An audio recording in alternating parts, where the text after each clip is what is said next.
اعوذ باللہ من الشیطان الرجیم بسم اللہ الرحمن الرحیم۔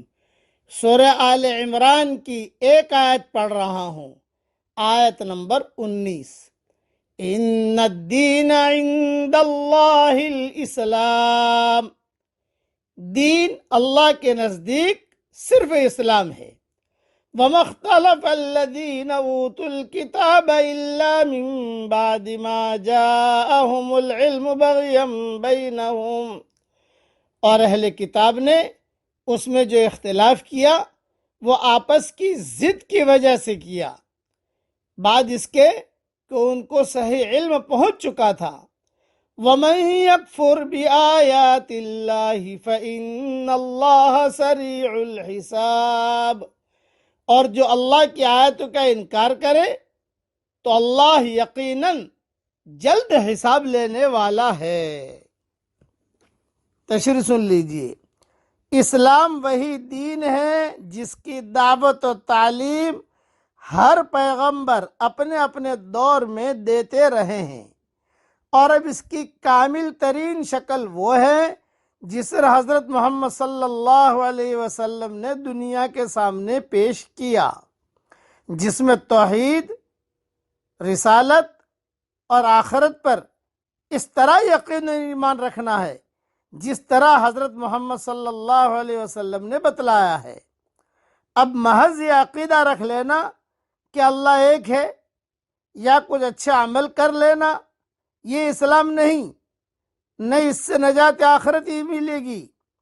ایمان اور اسلام اور دین یہ ہے کہ اللہ کو ایک مانا جائے اور صرف اسی ایک معبود کی عبادت کی جائے، محمد رسول اللہ صلی اللہ علیہ وسلم سمیت تمام انبیاء پر ایمان لائے جائے، اور حضرت محمد صلی اللہ علیہ وسلم کی ذات پر رسالت کا خاتمہ تسلیم کیا جائے، اور ایمانیات کے ساتھ ساتھ وہ عقائد اور اعمال اختیار کیے جائیں جو قرآن میں یا حدیث میں رسول اللہ صلی اللہ علیہ وسلم نے بیان کیے گئے ہیں۔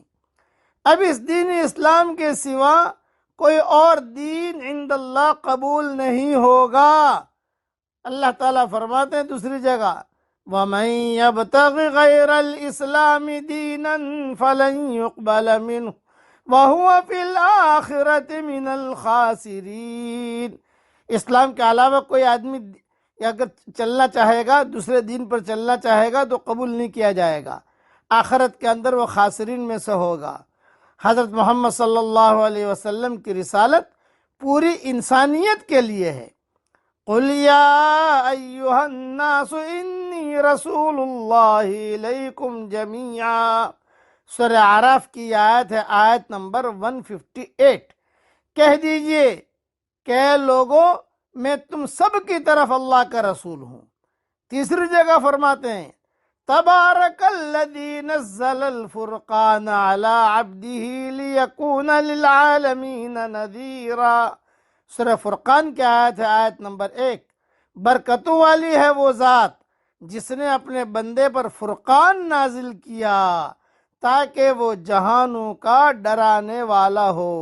حدیث میں ہے، حضرت محمد صلی اللہ علیہ وسلم نے فرمایا، قسم ہے اس ذات کی جس کے ہاتھ میں میری جان ہے، جو یہودی یا نصرانی مجھ پر ایمان لائے بغیر فوت ہو گیا وہ جہنمی ہے۔ صحیح مسلم میں یہ حدیث ہے۔ مزید یہ بھی فرمایا، بعثت الی الاحمر والاسود، میں لال اور کالے کی طرف یعنی احمر اور اسود کی طرف یعنی تمام انسانوں کے لیے نبی بنا کر بھیجا گیا ہوں۔ اسی لیے آپ صلی اللہ علیہ وسلم نے اپنے وقت کے تمام سلاطین اور بادشاہوں کو خطوط تحریر فرمائے جن میں انہیں اسلام قبول کرنے کی دعوت دی۔ بخاری مسلم میں ساری چیزیں موجود ہیں، کئی چیزیں بحوالہ ابن کثیر۔ اور یہ جو بتایا کہ ان کے باہمی اختلاف سے مراد وہ اختلاف ہے جو ایک ہی دین کے ماننے والوں نے آپس میں برپا کر رکھا تھا، جیسے آج مسلمانوں میں سیدھی سیدھی بات ہے، برا مت ماننا بھائی، آج یہی چیز ہم لوگوں میں بھی ہے، جو ایک ہی دین کے ماننے والوں نے آپس میں برپا کر رکھا تھا۔ مثلا یہودیوں کے باہمی اختلافات اور فرقہ بندیاں، اسی طرح عیسائیوں کے باہمی اختلافات اور فرقہ بندیاں، پھر وہ اختلاف بھی مراد ہے جو اہل کتاب کے درمیان آپس میں تھا، اور جس کی بنا پر یہود نصرانیوں کو اور نصرانی یہودیوں کو کہا کرتے تھے تم کسی چیز پر نہیں ہو، تم غلط، تم غلط، تم غلط، تم غلط، تم غلط، بھائی صحیح کون ہے؟ حضور اکرم صلی اللہ، نبوت محمد صلی اللہ علیہ وسلم اور نبوت عیسیٰ علیہ السلام کے بارے میں اختلاف بھی اسی ضمن میں آتا ہے۔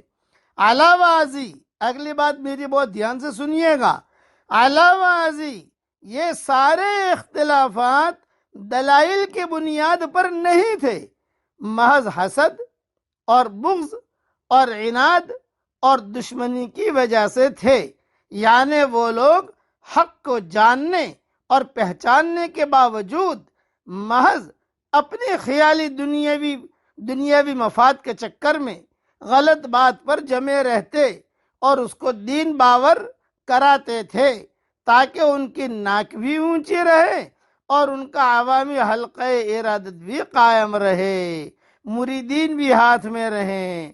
افسوس، آج ہم مسلمان علماء کی ایک بڑی تعداد کا جملہ کہہ رہا، بہت بڑی تعداد ٹھیک انہی غلط مقاصد کے لیے ٹھیک اسی غلط ڈگر پر چل رہی ہے۔